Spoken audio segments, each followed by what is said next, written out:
اسلام کے فرائض ارکانوں میں سے جو فرض رکن ہے ان میں توحید، نماز، روزہ، حج و زکوٰۃ ہے۔ ان میں سے اہم الفرض ایک فرض روزہ ہے۔ اس روزے کو اسلام نے اپنے تمام انویائیوں پر فرض قرار دیا۔ اگر کوئی بھی عاقل بالغ مرد اور عورت صحت مند اگر وہ روزہ نہیں رکھتا ہے تو پھر وہ گناہ عظیم کا شکار ہوگا اور اس سے خدا کی بارگاہ میں پرسش ہوگی، پوچھ گچھ ہوگی۔ ہندوستان کی ایک مشہور کرکٹ شخصیت محمد سمیع صاحب ہیں۔ انہوں نے کرکٹ کے درمیان پانی پیا یا کچھ اور چیز پی۔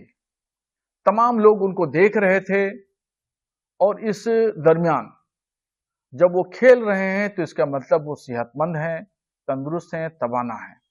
اب ایسی کنڈیشن میں انہوں نے روزہ نہیں رکھا اور روزہ نہ رکھ کر کے پھر انہوں نے پانی بھی پیا۔ دنیا نے دیکھا ان کو پانی پیتے ہوئے، تو ایک ان کے ذریعے سے ایک غلط پیغام عوام میں گیا اور روزہ نہ رکھ کر کے انہوں نے گناہ کا کام کیا۔ تو ان کو ایسا نہیں کرنا چاہیے اور وہ شریعت کی نظر میں وہ مجرم ہیں اور گنہگار ہیں۔ خدا کے ہاں ان کو جواب دہ ہونا پڑے گا۔ See, first and foremost, in Islam, there is very important thing during Ramzan is when we are traveling, we don't need to fast.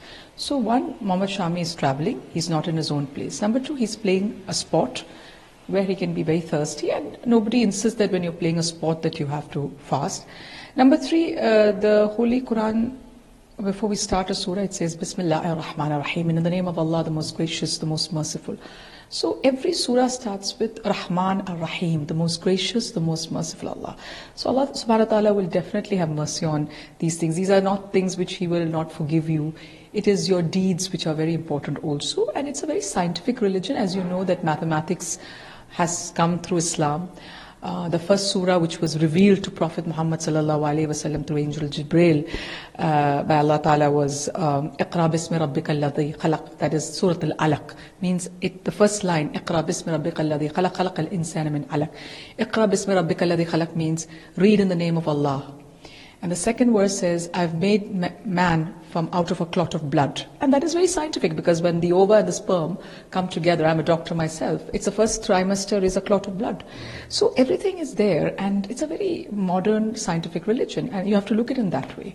میں جو کمنٹ کیا وہ ایک کرکٹر ہے، بھارت دیش کے لیے کھیلتے ہیں، انہوں نے کہا کہ رمضان میں فاسٹ نہیں رکھنا ایک اپرادھ ہے اور اللہ کے گھر میں اسے جواب دینا ہوگا۔ اچھا، پہلے تو فاسٹ یہ روزہ رکھنا اچھی بات ہے، بٹ اس کے اوپر جب ہم سفر کرتے ہو تو قرآن شریف میں لکھا ہے کہ ہم کو روزہ نہیں رکھنا ہے۔ ایک تو وہ سفر میں ہے، ان کے اپنے گھر پہ نہیں ہے، دوسری بات ہے وہ ایک اسپورٹس پرسن ہے، وہ کھیل رہا ہے تو وہ کیسے رکھ سکتے؟ جب کھیل رہے ہو تو ان کو پیاس ہوں گی تو ان کو پانی تو پینا ہے۔ اور اسلام میں جو ہر سورہ کے پہلے ہے بسم اللہ الرحمن الرحیم، اس کا ارتھ ہے in the name of Allah the most gracious the most merciful, جو معاف کرنے والے اللہ تعالیٰ ہے۔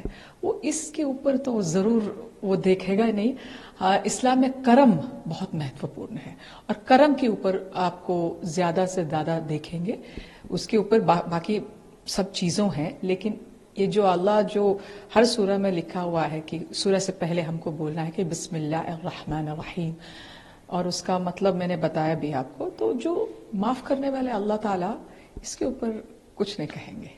آپ بھی مسلمان ہیں، اسلام قرآن سے چلتا ہے، اگر قرآن اس بات کی اجازت دیتا ہے تو پھر مولاناؤں کو اس طرح کا بیان وہ بہت غلط ہے۔ ایسے اسلام کو پیچھے لے کے جا رہے ایسے مولانا لوگ۔ اسلام ایک دھرم ہے جو بہت سائنٹیفک ہے اور آپ کو پتا ہے میتھمیٹکس بھی اسلام سے آ چکے ہیں، اور ہمارے جو پہلے والا سورہ بھی ہے اقرا بسم ربک الذی خلق، means read in the name of Allah, جو اللہ تعالیٰ نے سورۃ العلق ہے، وہ اللہ تعالیٰ نے نبی صلی اللہ علیہ وسلم کو کہا گیا تھا کہ یہ ہے ہمارا پہلا سورہ قرآن شریف میں جو اللہ تعالیٰ نے کہا تھا نبی صلی اللہ علیہ وسلم کو، تو اس میں بھی لکھا ہے کہ پڑھو، ہے نا، پڑھو۔ تو وہ ہے اسلام، جو ہم کو اسلام ایک دھرم ہے جو سائنٹیفک ہے اور آگے لے کے جا سکتے ہیں، پیچھے مت لے لو۔ تو یہ مولانا سے پوچھنا پڑے گا آپ یہ سوال۔